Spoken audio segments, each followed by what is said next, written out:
Good afternoon.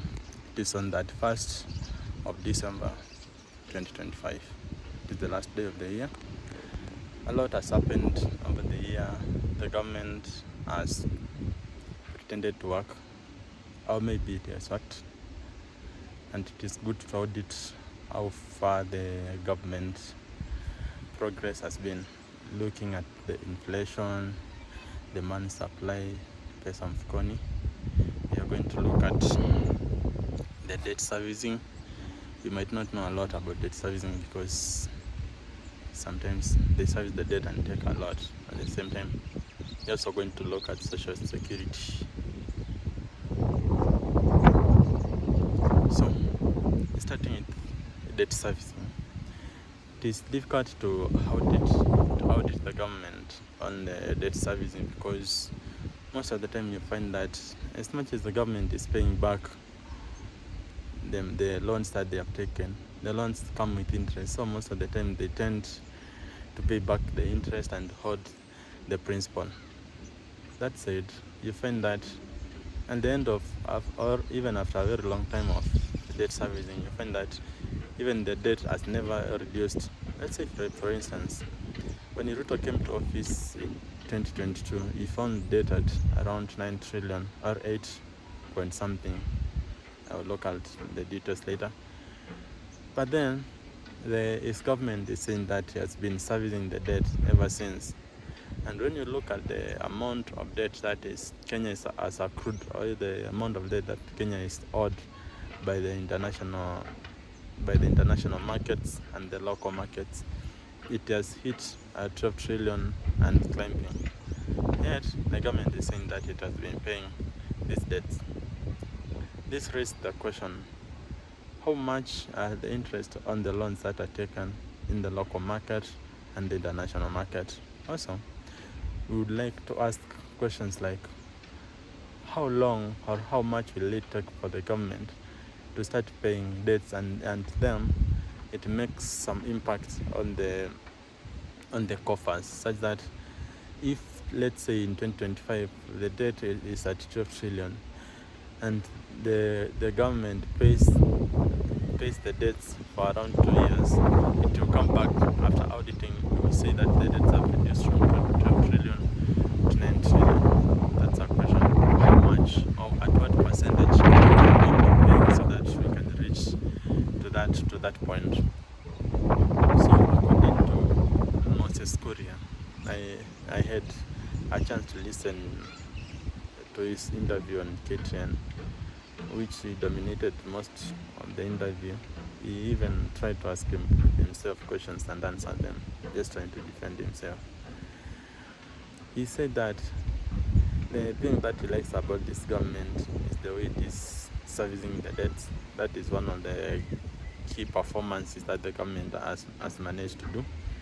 However, I would like to, if I had a chance, I would like to ask him, how comes that the government has been paying these debts and making Kenyans feel so oppressed, making the economy feel as if it's not moving forward?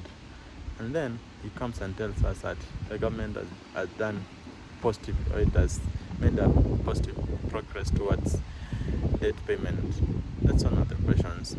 Again, I would like to ask, how much would Kenyans cry or even ask government about the transparency in getting the loans and even trying to collect money from everywhere to fund their progress? How difficult is it for government to be transparent with everything that it is doing? I would understand there are some sectors that does not need a lot of parading of what they are doing, like the defense, because of the national security. However, that does not take a lot or a huge amount of Kenya's debt. So that one we would understand. Even I think that one we can service with our own taxes. So why can the government come clean and tell us, this year we have budgeted for this, we are collecting this, and the loan that you're going to take, it's 1, 2, 3, and every time that they take a loan, they come clean and tell the people. I understand that, and sometimes they may be publishing data on their channels or on their websites. However, how many people in Kenya can access this publication? How many Kenyans can access these documents? That's a question I'd like to ask Moses Kuri if I had a chance. Again, he talked about inflation. Most of the time we find that governments talk about inflation's going down. They would say that the cost of the maize or the cost of the staple food is going down. When the government, Kenya Kwanza government, came to power in 2022, it found the price of unga, which is the main cost or the main source of food for Kenyans, it was high, above 200. It tried everything it could to reduce the amount to below 150. However, as time progresses, the price of unga is still increasing. Even with the presence of the subsidies of the fertilizer, you find that the unga in the shops or in the supermarkets is not enough, so it pushes the price up. What is the government not doing right? Or if the government is doing everything right and it sees that its people are not doing what they are supposed to do, why can they try to come up with policies and the programs that will elevate its people to come up with the ways of producing more so that we can keep our prices low? I would like to know, how do we measure inflation if, for instance, more than 50% or even more than 60% of Kenyans feel that the Kenya's prices or the prices of items in Kenya are not bearable. They feel that the prices are high for them to cater for their needs. If we say, for instance, for food or daily food, you find that most of the people are struggling even to make a 3-course meal per day. That means even if the government comes up with numbers and says that the inflation has reduced from 5 to 1, and there are many people, more than 50% or even 60%, who cannot afford their daily food, that means these numbers does not make sense. How much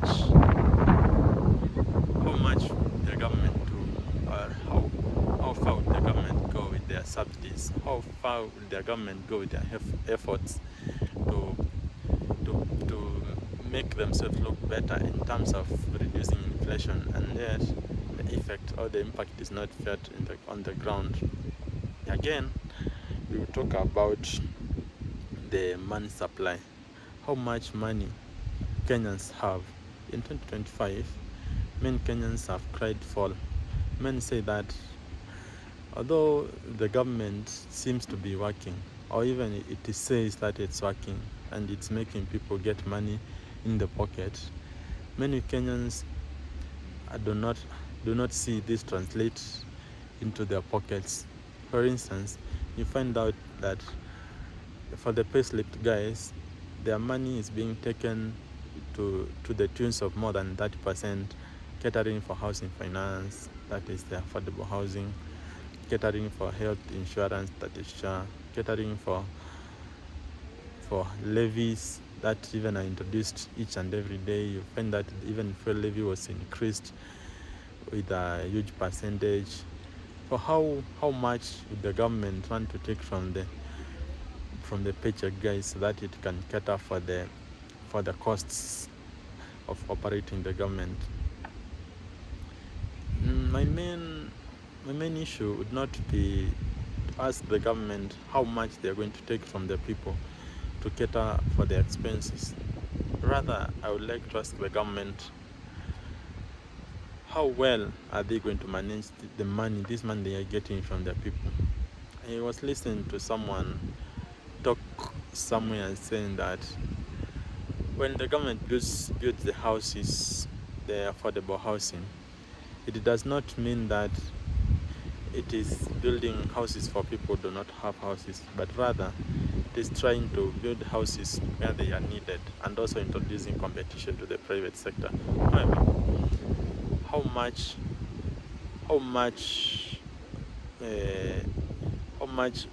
would the government want to take from the people and build these houses. And this question, I know it has been asked a lot about the affordable housing. Are we living in a socialism economy, or are we living in a capitalistic economy where the market is run by the people who can produce, and those who work hard get to go up with the profits? Or if we are living in socialism, why can't the government tell us, tell us that we are living in socialism, so that when you are contributing to these kitties, we know we are helping others who cannot get it.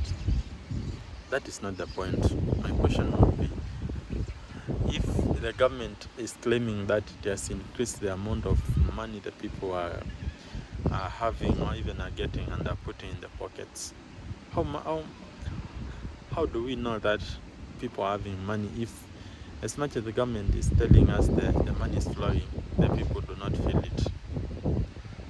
Okay, I have adhered, and I am even open to correction. Since the Kenya Kwanza government came to power, the amount of money supply in the market has reduced a lot. My guess would be the politicians have been packing a lot of money, keeping them in the safes and locked savings, so that when the time comes in 2027, most of these politicians would use this money to influence voters, and so that they can get back to power. My guess would be in 2026, the economy would start looking better, money would start flowing, people will feel the impact. Many of the people do not understand how politics works, or how the money supply works. They will say that the economy is doing better. They will say that after 4 years planning by the Ruto government or KK government, the economy has started working. However, I would like to caution these people and tell them that when these politicians take or withdraw the money from where they hidden it, most of them hide it abroad, others just hide it within, others just keep it with sacks. There are so many claims that many people are hiding money in sacks. I will not try to validate that, because I do not have any clue. I do not know anyone who is hiding money in sacks. But when this money is hidden, money supply in the market becomes low. When the money supply in market reduces, you find that people do not get to have money in their pockets. So you find that the money supply is very low. So the scorecard for the money supply in the KK government still to the pits. It reduces. It is very low. It does not even meet even the bare minimum. They should do better. They should make sure that the money is circulating, and that the money they are taking from the people is doing the work, because the government is the largest or the biggest spender. So if they collect the money from the people, if they do not spend the money within Kenya, they just throw it away or they save it abroad, that means that they are stealing from Kenyans.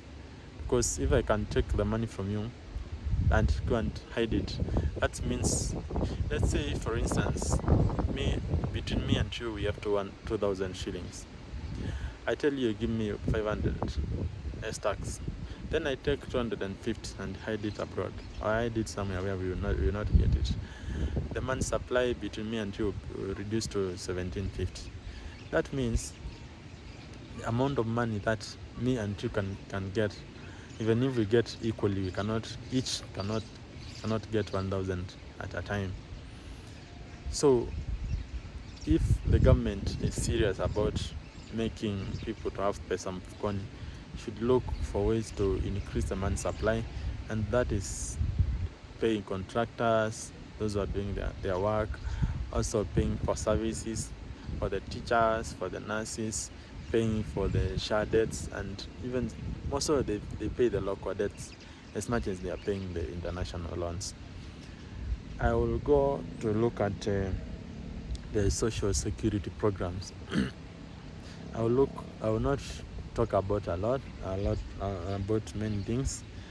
I will talk about SHA, I will talk about housing levy, and also I will talk about capitation. You find that in schools, when free primary education was introduced, many people were accustomed to paying less than they were before the free primary education was introduced. Also, when Huru came, introduced free secondary education, which maybe it's not free, but it was subsidized greatly. So when the government does not pay for these services or does not pay the capitation, you find that most of the schools are taking services or are taking goods on loan, and the people who are supplying do not have money. So the money supply in the market reduces, and the economy does not do well when the money supply is low. Again, I would like to urge the government to look deep into these programs, because many of these programs have helped many Kenyans to achieve education, have helped the elderly even to get a dignified life, because you find that when people get old, after they retire, they do not have a stable source of income, apart from very few who depend themselves. So many of them depend either on their children, and when the children are not capable of taking care of these people, the little that the government gives to them, it's a big deal for them to get daily food, for them to get some basic needs, for them to survive well. So if the government is not giving these people what they need, or it is giving them in a very regular manner, you find these people cannot plan their lives. So I did not come with enough data on the social security. However, I have a lot of questions on capitation, because that one is on the public view. Many people do not. Many schools were not given their capitation last semester, let's call it last term, making it difficult for them to run the school. Even most of the schools, the public schools, are closed early, so that they do not incur a lot of cost or even extra cost catering for the students. So I would urge the government this coming term that it can pay the schools or pay the capitation early in advance, and it stop the jokes of not paying. So my take on the progress of the Kenya Kwanza government would be, they are not doing very well. People are complaining a lot about not having money in the pockets, no matter how much they work. Schools are not doing very well. You saw the universities being to strike for about more than almost a month or two, and the government was just silent until people started talking, and it was an issue. If the people did not talk, maybe the government would not have bothered. Again, we would like to urge the government to look into the SHA problems. As much as the government is claiming that SHA is working, and so many people are complaining that it's not working, they should look as to why the people are complaining. First, people go to hospitals to get services. When you get sick, most of people do not have reserves, or do not have savings, or do not have even any cash to get up for the services. So when you go to the hospital and maybe you are seriously sick and you are admitted, and the hospital tells that SHA can only pay for the bed, and you have to get up for the rest of the cost. And that means that you are dented in cash. Maybe you're going to borrow, and those loans, they take a lot to pay back. So the government should look for a way to cover for the people who are paying for SHA. Also, instead of just parading numbers saying 28 million people are registered in SHA, and yet maybe they have collected the names of their parents, they have added the names of their children, because at some point they were registering people from schools. You know, the numbers in schools are huge, and if these numbers are included in the 28 million people who they are claiming are included in the SHA and counting, that means that the burden of paying for SHA debts, or even the burden for financing SHA, is laid on the few people who are getting the checks or are getting pay slips.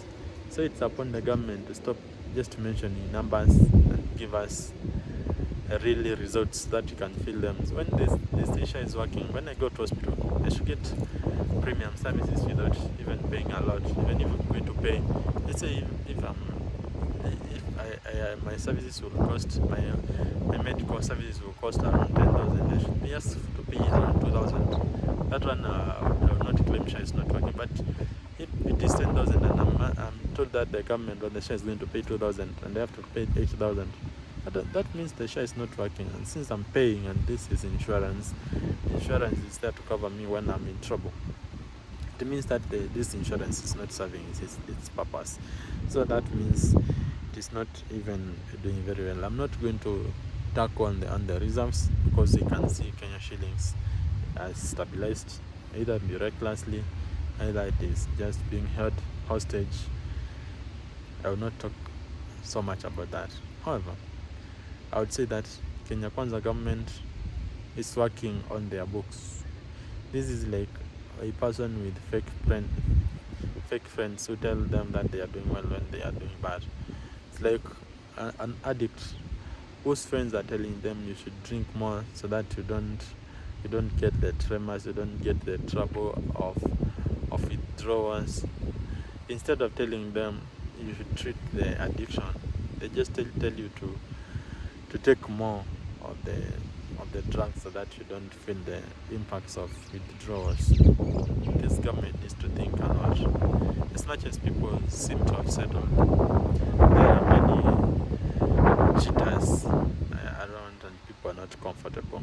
And if they're not careful, another 2024 June demonstration might arise, and this one will not leave Kenya in a very stable place. And we want Kenya to be stable, to be prosperous, and to do well. So my take is the government claims it's working, but on ground we are not feeling it. Have a good afternoon, Happy New Year, and I hope 2026 favors everyone. Be blessed.